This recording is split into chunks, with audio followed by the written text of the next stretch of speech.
ልሳንን የልሳን ስጦታ ወይም ልዩ አይነት ልሳን አንደኛ ቆሮንቶስ 12:10 ልሳን ማለት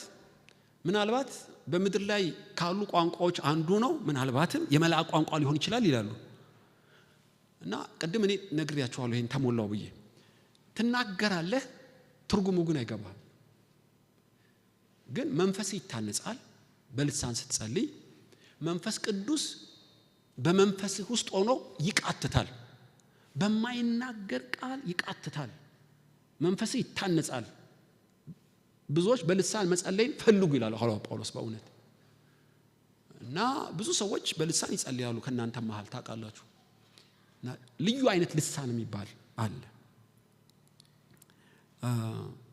ሶፎንያስ 3:9 ላይ ንጹህ ልሳንን መልስላቸዋለሁ አንደኛ ቆሮንቶስ 14:2 ላይ ለእግዚአብሔር ልሳን የሚጸልይ በልሳን ለእግዚአብሔር ይናገራል ሚስጥርን ይናገራል አንደኛ ቆሮንቶስ 14:4 ራሱን ያንጻል 14:14 በመንፈስ ይጸልያል አንደኛ ቆሮንቶስ 14:27 በልሳን የሚናገር ቢኖር በየተራ ይናገሩ አንዱም ይተርጉመው ይላል እንግዲህ በጉባኤ ሲሆን በልሳን እንድንጸልይ አልተፈቀደም ብዙ ጊዜ ለምን ጌታን የማያውቅ ሰው ከመጣ ምንድነው የሚለፈልፈው ብሎ እንዳይሰናከል እኮ ሁላችን በልሳን የምንጸልይ ከሆነን ግን በጋራ በልሳን መጸለይ እንችላለን ግን በጉባኤ አዳዲስ ሰዎች በመጡበት እንዳንጸልይ ነው የተመከርነው ሰዎች ስለማይገባቸው እሺ ምናልባት በጉባኤ በልሳን ከጸለይክ የሚተረጉም ከሌለ ሰዎቹ በሚገባቸው ቋንቋ የሚተረጉም ከሌለ ዝም በል ጥቅም የለውም ልሳን ብናገር ሰው በሚገባው አንድ ቃል ብናገር ይሻላል የተባለው ይሄ ነው እና በልሳን ተናገርና ዝም በል የሚተረጉም ካለ ጥሩ ነው እሺ የሚተረጉም ካለ ሽማግሌዎች ይመርምሩት እና ራስን የመግዛት መንፈስ ስለተሰጠን ሁከት እንዳትፈጥሩ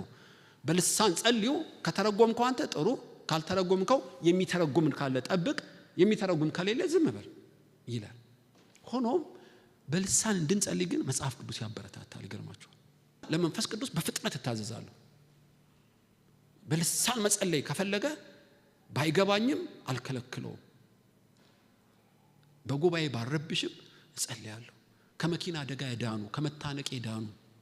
ይገርማችኋል ከሞት ይዳኑ ብዙ አሉ በዚህ ምልጫ ውስጥ ራሴን ለመንፈስ ቅዱስ ሰጠዋለሁ መንፈስ ቅዱስ በመንፈስ ውስጥ ሆኖ በኃይለኛ ቃል ሲማልድ አቀዋለሁ ስራውን ነው ማየው እንጂ ትርጉሙ አይገባኝም እመኛለሁ የዚህ የልሳን የመተርጎም ስጦታ ቢኖርኝ